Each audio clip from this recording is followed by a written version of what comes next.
за Шолпан Валерьевича уверен. Я хочу вот людям сказать, понимаешь, чтобы они поддержали, чтобы они забыли себя немножко, чтобы они хотя бы представили, на каком участке он стоит, чем он занимается. Это что за человек, я хочу объяснить.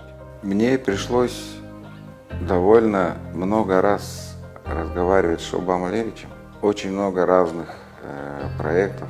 Была возможность близко работать, посмотреть на него, послушать его, увидеть его действия. Поэтому я считаю себя среди всех своих друзей, родственников и коллег очень более-менее знающим его как человека. А друзей у меня сотни, родственников у меня 1000. Это весь Чадан, Улухем, Зунхемчик. И вот поэтому я обращаюсь к ним, опираясь на них, на своих друзей, на строителей храма, на музыкантов, которые приезжают на фестиваль Устухурай. Это не только Тува, это вся Россия. И конечно же, почетные наши гости из-за рубежа, американцы, европейцы, из Азии музыканты. Я знаю, что они меня поддержат, и они меня понимают. Через меня они понимают Шолпан Валерьевича. Просто рассказать хотел, что за человек Шолпан Валерьевич. Шолпан Валерьевич – человек, родившийся в год лошади с 7 красными отметинами. Он наделен характеристиками своего года. Это человек несгибаемой воли. Это бесстрашный человек. И не только потому, что он так родился. С другой стороны, его братья, прошедшие войну, с 2007 года мы тесно работаем. Это сложнейшие времена политических ситуаций. Он в очень молодом возрасте в политике. Сейчас это аксакал в политике. Это один из главных лидеров среди губернаторов от Урала до Дальнего Востока. Это тяжеловес в политике. Несмотря на то, что он достиг вот таких высот в политической деятельности, он остался таким же, каким был в 2007 году. Мужчины остаются до конца своей жизни. Он несгибаемый, он решительный, он упорный для достижения своей цели. Он сам делает себе задачу и сам начинает идти, и никто ему не помешает. Это лошадь, она пройдет везде. И дыхание у него, выносливости хватит еще на 30 лет. Вот такой человек управляет Тувой. Что такое Тува? Если я уйду в свое, скажем так, маленькое место, я, конечно же, стану просто мальчиком из Тюшкина. И из Тюшкина мне, конечно, совсем непонятен глава правительства. Но мы все взрослые люди, мы должны понимать, Тува сложный регион, Тува сложная страна. Очень много разных традиций, очень много разных мнений. И быть главным человеком в Туве не каждому суждено. У нас всего лишь в новейшей истории Буян Бадыргы, Токач, Ширшин, Шеригол, Дыжикович и Шолпан. Наш народ удивителен в том, что один из самых уникальных народов вообще в российской истории, в российской территории, в России, да. Но мы очень талантливы, очень яркие мы, тувинцы. Привлекаем все народы своей самобытностью, но в то же время мы должны понимать, что мы самый испорченный народ.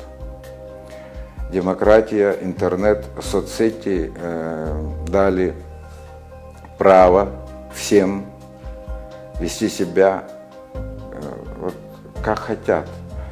И нам нужно возвращаться к святым своим правилам, которые установил в свое время Субэдэй вместе с Чингисханом. Что творится наверху, никого никогда не волновало. Нормальные люди волновались и отвечали за свой уровень. И в каждом роду, среди моей родни, среди моих друзей, среди моих коллег есть такие люди, которые понимают это. В каждом роду есть человек, который хранит эти святые истины. Мы должны внимательно относиться к своему окружению, влиять на них, если можем. Если можем помочь, помогать должны. Не можем помочь, мы не должны навредить своему окружению. И это и есть святая истина Тувы. В последнее время мы забыли. И этим самым мы ссоримся. Просто настолько ссоримся. Я наблюдаю, что творится в соцсетях. Люди ссорятся, а потом сидишь и понимаешь, что у этого человека и у этого человека, которые ссорятся, родня одна. На какой-то ступени они из одного рода. Где-то они сватья. И вот так вот мы обрушиваем нашу дружбу, которую мы сохранили, несмотря на кровь. Цинь империя сделала все, чтобы нас расколоть на запад и восток, на юг и север. Но во времена Буян-Бадыргы мы мировое соглашение достигли. На горе Чаргы наёны сидели, разговаривали, как дальше жить будем. Нам надо как один народ стать. У нас должен быть один язык, у нас должен быть государство, у нас должен быть правитель, тувинец. И после того, как в Кочетово очень много людей, все с характерами наёны, каждый был крутой. Они там договорились о создании Тувинской Народной Республики. И чтобы один человек правил, и выбрали Буян-Бадыргы. Это наказ наших предков. Мы нарушаем. Нарушение начинается с маленьких вещей. Когда начинаешь писать пост о своем видении какого-то человека. Это вообще запрещено по нашим традициям. И во всеуслышание кричать – это очень нечестно и это очень не по-тувински. А еще больше, если взять, это очень не по-восточному. Конфуций бы не одобрил это. Лао Цзы бы был бы против этого. Культигин бы этому человеку язык отрезал. Чингисхан, Субэдэй. Наши предки бы вот таким людям, которые говорят неправду, это было бы большое наказание. Нам нужно просто оглядеться, осмотреться, оглянуться назад, посмотреть вокруг. И прежде чем что-то говорить, 10 раз подумать. Прежде чем сказать что-то, думать надо. Шубан Валерьевич – это сын своего народа, поэтому в этом его, с одной стороны, красота и уникальность. Человек, который ходит по кабинетам в Москве, договаривается с представителем совершенно другого народа, совершенно других людей, говорит о Туве, о коровах, кормилицах, о сельском хозяйстве, когда люди все забыли, что это такое. Чаасорук – это самый красивый проект, самый практичный проект, самый реальный проект, который будет в конце концов приведет к тому, что вся тувинская территория будет под присмотром молодых, серьезных парней. И на территории всей Тувы не будет беспорядков, беспредела. Это очень красивый проект. Мы все равно останемся единственной республикой, которая до сих пор практикует тысячелетнее отгонное скотоводство, которого нет нигде сейчас. Индивидуальное развитие Тувы – это очень большой прорыв, поэтому он должен довести дело до конца. Никто его не заменит. Мы должны это понимать, потому что вся наша жизнь, вся наша страна, и не только наша страна, весь мир завязан, все успешные проекты завязаны на личностях. И врут и неправы те, которые говорят, что можно создать систему обезличенную, которая будет четко работать как машина. Никогда этого на территории России не будет. Тем более на территории степи этого не будет. Все держится на личностях. Каждый человек штучен в Туве. Каждый человек уникален. И нам нужно всем друг друга уважать.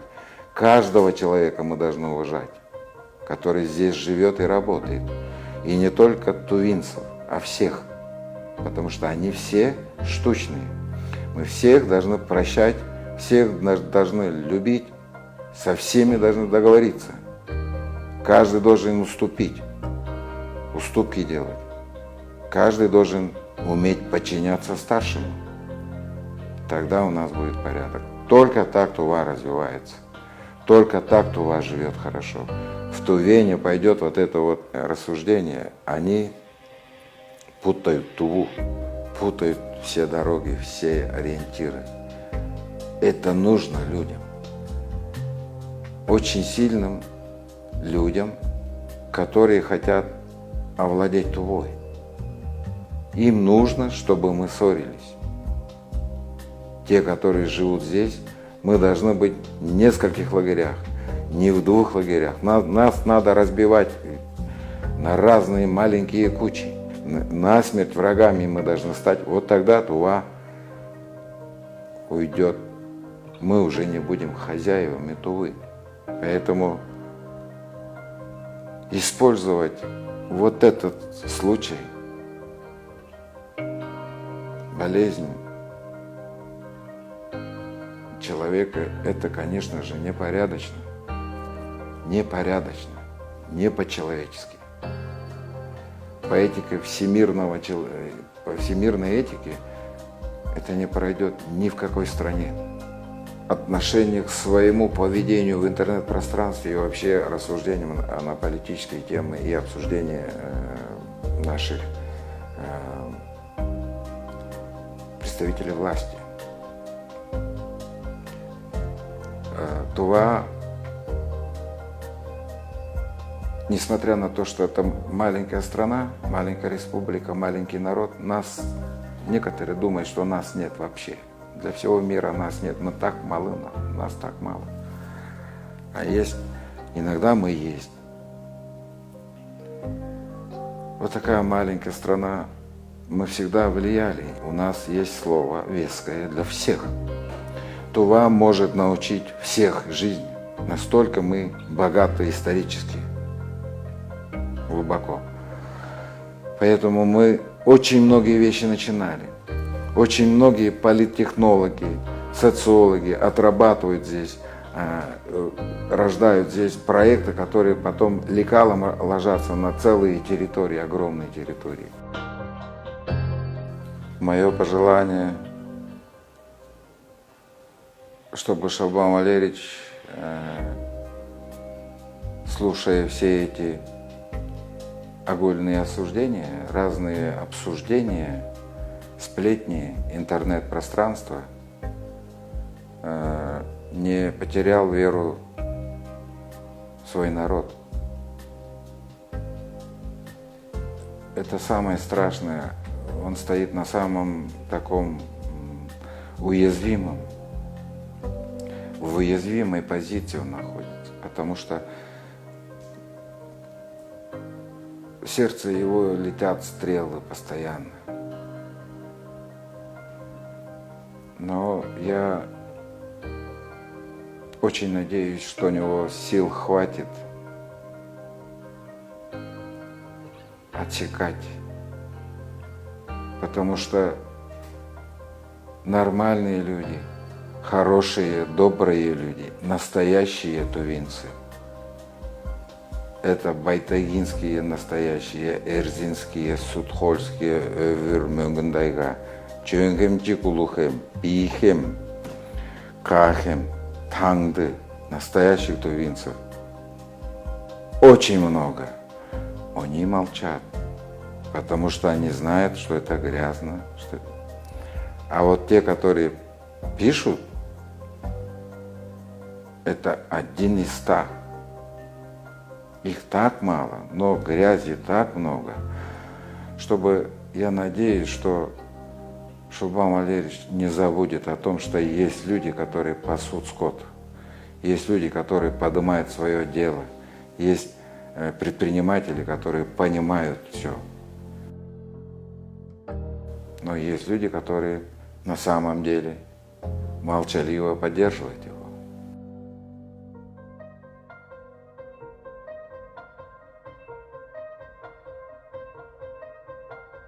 Есть люди, которые не могут помочь ему, но они точно не навредят ему. Их много.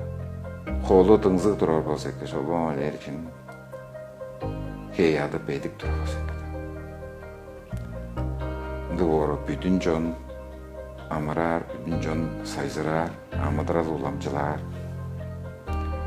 Хейады ғұдылар болса, қанжы бағай болыр. Мұңғарар болса бағай болыр.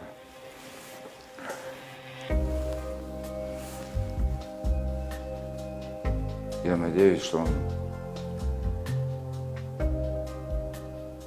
не поддастся. Я знаю, что он сильный человек. Это очень сильный сын своего матери, отца и своего народа. Его род – это Хавалыгов род, да? И его в крови течет кровь очень большого ламы, который работал на Устухуре. Его материнский род – это Кашпала.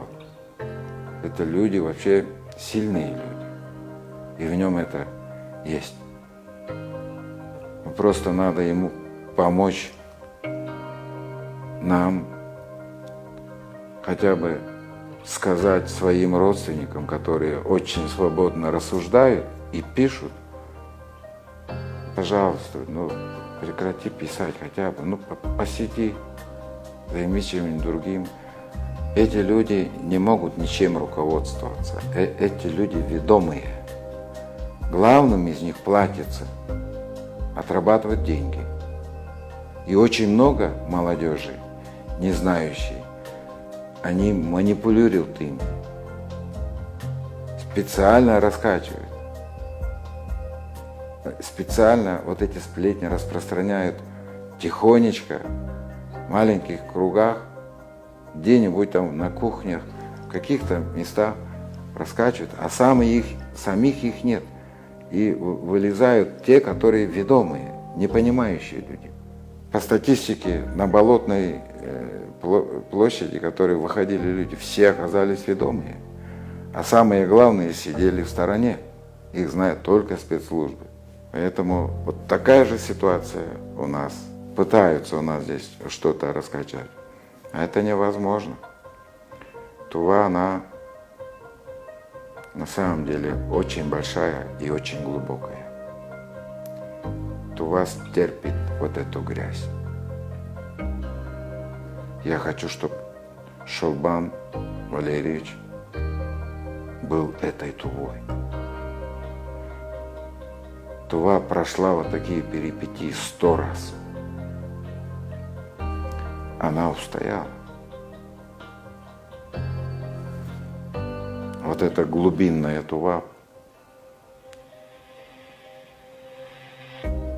на стороне основных скрепов власти. Всегда она была так. Если бы мы были не такими, у нас были бы уже столкновения, у нас были бы уже войны, у нас были бы уже революции. Вот этим мы всегда отличаемся. Очень крутые регионы, очень интересные народы проливали друг другу кровь. Сами родственники друг на друга шли.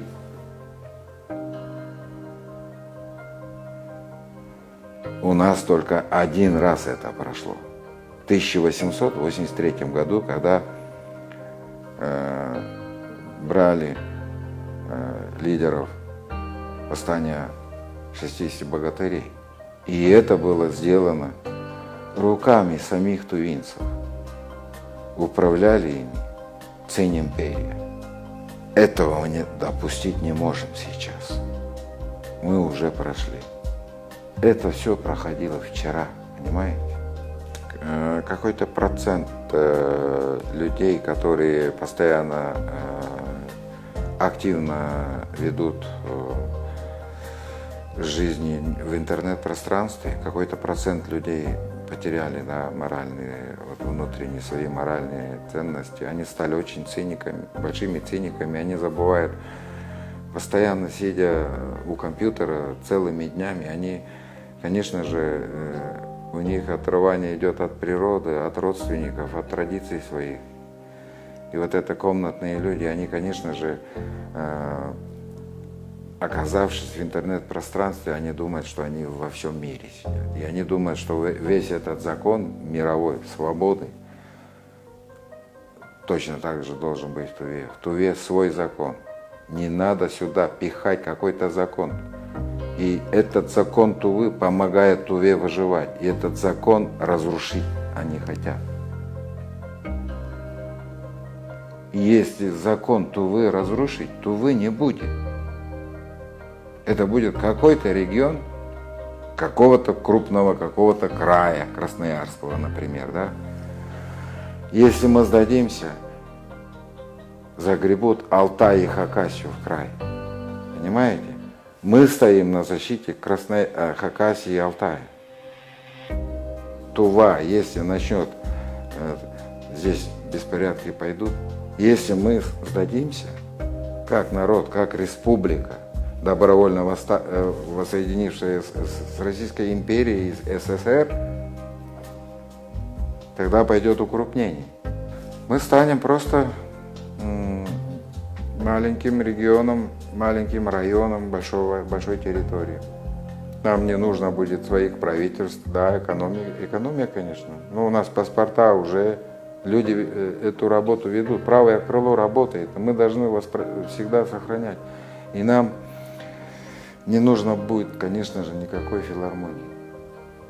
Филармония в Красноярске есть. Все конторы будут работать в Красноярске. А мы просто придем к традиционному укладу жизни на некоторое время. Они нас сначала покормят большими деньгами, конечно же, судами, пряником поманят, а потом мы не будем решать, как дальше Туве быть.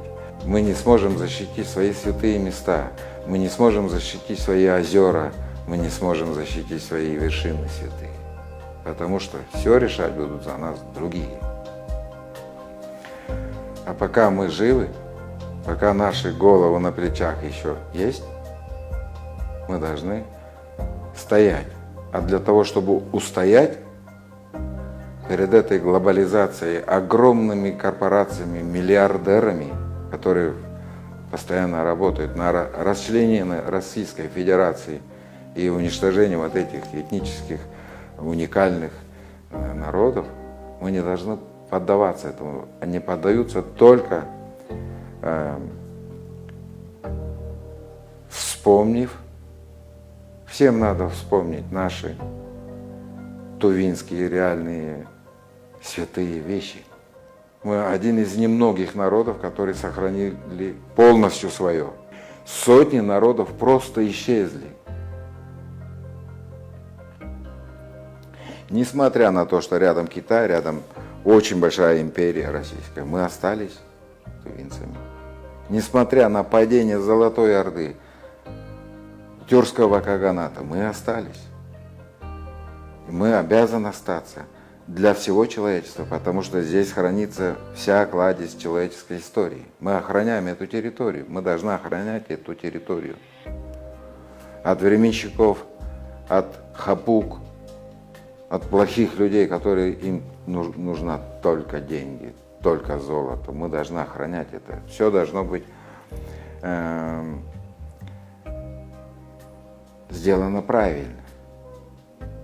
С разработкой там горнорудных месторождений мы не должны исчезнуть. Мы должны просто приспособиться. Если придет железная дорога, мы должны сохраниться. Мы должны освоить железную дорогу. Другого пути у нас нет. А если мы скажем, не надо нам ничего, мы сами будем жить, мы тогда автоматически в одну секунду станем как резервация индейцев на севере Канады. Да, они нам разрешат. Конечно, если так. И тогда мы друг друга начнем кушать просто тут. Сильный будет править, и все. И никто не сможет ответить за все наши... У нас не хватит людских ресурсов, кадровых ресурсов не хватит. Никогда не хватит, чтобы освоить эту территорию. Вот эти красивые дороги – это федеральный бюджет. Потихоньку развиваемся. Мы совсем неплохо живем. Реально, если посмотреть. А что говорить? Огромная область Новосибирская, Красноярский край, да? Севера этих территорий. Ханты-Мансы, богатейший регион. А там есть села, которые просто исчезли. Люди все рванули в город. И живут в городах. Традиционно укладные люди живут в городах. И живут, еле-еле живут. Как наши вот тувинцы, которые уехали в Питер и дворниками работают. Они выгорают там эмоционально очень. Для того, чтобы поднять детей, они там дворниками работают, а потом приезжают. Работу работает, а жизнь мимо проходит. А в Туве ни одно село не закрыто. Села строятся. Рухнувшее животноводство восстанавливается. Главное, конечно, чтобы я, ты не теряла надежду в свой народ. И очень важно, чтобы Шолбам Валерьевич не потерял надежду в то, что народ его поддерживает. На самом деле народ его поддерживает. Реально это так. Надо иметь, конечно, очень большое терпение. А у председателя правительства огромное терпение. У него терпение больше всех у нас. Вот мы, ну скажем так, мы одно поколение с Шолбамом Валерьевичем. Я чуть-чуть старше, на 3 года его. Все говорят, что я очень терпеливый человек. Но я-то знаю, что у Шолбама Валерьевича в 10 раз больше терпения. 10 раз больше выдержки. И самое интересное, у него в 10 раз больше решительности. И в то же время он очень спонтанен. Это очень помогает ему. Таким должен быть политик. Таким должен быть политик.